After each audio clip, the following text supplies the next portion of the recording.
Hello, my name is Andy Deegan. I'm the land protection specialist for Ausbon Sargent, and I'll be speaking to you first at this 2021 monitoring training.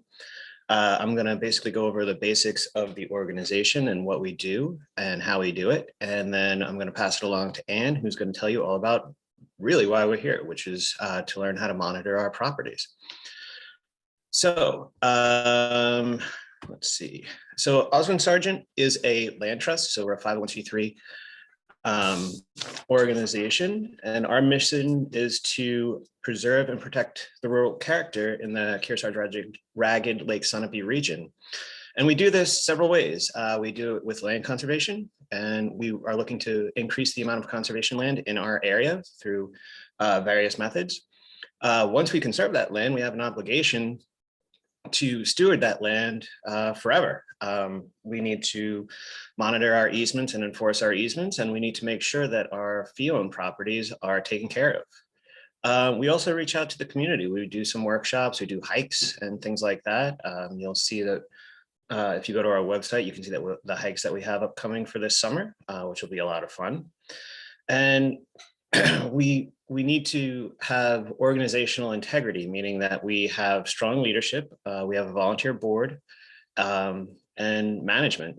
We do have 4 full-time employees and 2 part-time employees, and they're all, qualified for their positions. So as of this recording, we've protected about 13,136 acres. So we've done that over 162 properties, and we've protected over 8 miles, almost 9 miles of shore frontage. So we operate in 12 towns. So you can see on this PowerPoint, those towns that we work in. Although if you go to our website, you will see that we have closed on projects in Webster as well. So we do go outside of our region every once in a while, but it has to meet a higher threshold for us to do that. We were founded in 1987. We have since we are a 501c3, we do rely on donations, and we do have over 1,000 members, which is pretty remarkable for our small region. Like I had said, we have a volunteer board of trustees, and we have the 4 full-time staff and 2 support staff who are part-time. You can see our lovely picture there. In addition to the staff and the board of trustees, we rely heavily on monitors, volunteers. And one of the ways that they help us is monitoring. They also stuff envelopes, they help around the office. We have someone who does shredding for us, things like that. So being that 501c3 that I talked about, nonprofit, any donation that is given to us is tax deductible, which is a good thing. We're an accredited land trust. So that means that the LTA, which is the national and international organization that basically helps out land trusts and things like that, came up with an accreditation program just so that they could kind of show that an organization has integrity and is doing things the right way. We've been accredited since 2009, and basically that means that they go through our files, they go through our policies and things like that, and they make sure that we're following standards and practices, and that we're sound fiscally and stewardship wise, and we're doing things the right way. In addition to ensuring our permanence, we have what's called a stewardship fund. And so that is funds that are set aside for stewardship of the property, of all of our properties. So in order to basically continue to monitor the properties and ensure compliance with the conservation easements. So when we put an easement on a property, we're responsible forever for maintaining those restrictions. So we go out, and if someone's doing a timber cut, we make sure that they're using best management practices, things like that. If they're doing agriculture, then we're making sure that they're, doing things the right way. We don't want, if they're doing agriculture, we don't want nutrient runoff going into wetlands or something like that, creating algae blooms or something, or other issues. If they're doing forestry, we want to make sure they're doing best management practices. They're doing things the right way and under the guidance of a forester. So our easements, and I'll go over the difference between fee and easement in the next slide, but our easements have generally what are called reserved rights. So those are things that are not allowed under the easement, but we've thought about it before and we've felt it's okay. So we also need to make sure that if they're exercising a reserved right, they're doing it the right way. Some reserved rights, if they have a road going across it, they have the reserved right to maintain that road. Normally, you wouldn't be allowed to put a road of an easement property, but since it's already there, they can maintain it.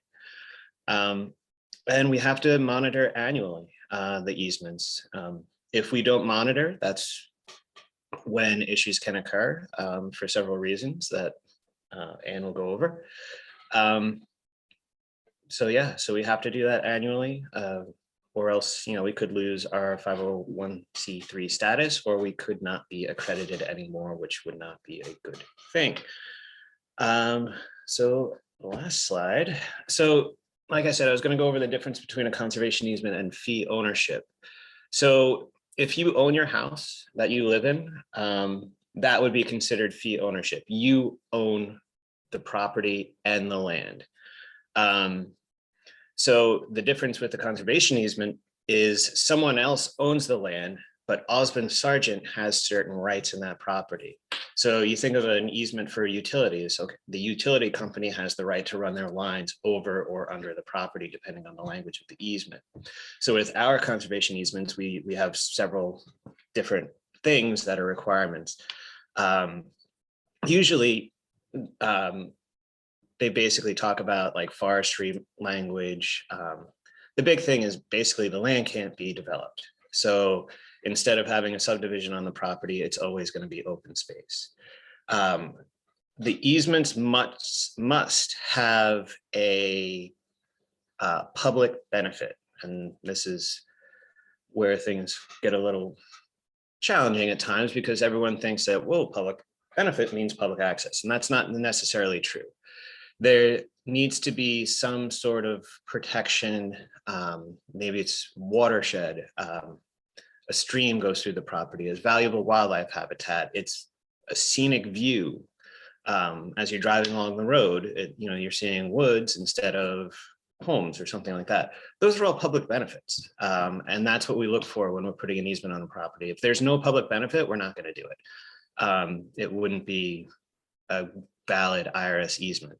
And we try to get as many public benefits as possible. So let's say, one of the reasons we were protecting a property is because there's a rare and endangered species on the property. And then if that's our only purpose of protecting the land, and it either becomes not endangered anymore or it goes extinct, then the easement doesn't really have a value anymore, because that issue is no longer around. So we try to have as many public benefits or purposes of the easement. That way, again, if one goes away, there's still a reason for conserving it. So the easements require annual monitoring. And like I said, Anne will tell you how that works, and go from there. With fee ownership, we own the property, so we're responsible for everything. If we put trails on the property, it's our obligation to maintain those. If we do any management, it's our responsibility to make sure it's done the right way. When we first started, we didn't have very many fee-owned properties. We were mostly an easement organization.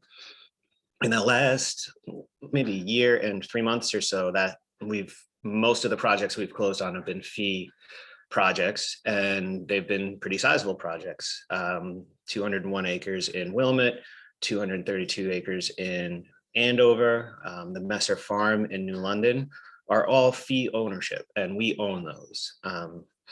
So We don't always put easements on the properties. We may put easements on some of them just for specific reasons that, you know, if we're raising a lot of money for it and the donors expect us to basically not do certain things on the property, we might put an easement on there so that if for whatever reason, we don't own the property anymore, or for some reason our board goes, you know, is not making good decisions anymore or something, not that that will happen.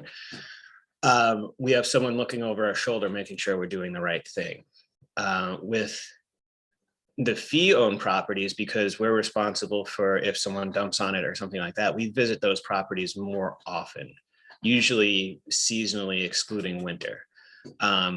So that's the important distinction between a fee and a conservation easement. Easements we're visiting once a year, fee we're visiting more often. So that's the basic gist about what we do.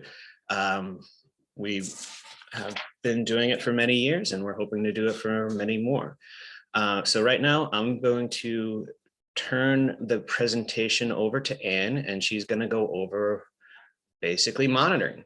So thank you for watching. And if you have any questions, you can always email me. It's Deegan, ADEEGAN @ ausbonsargent.org. So thank you.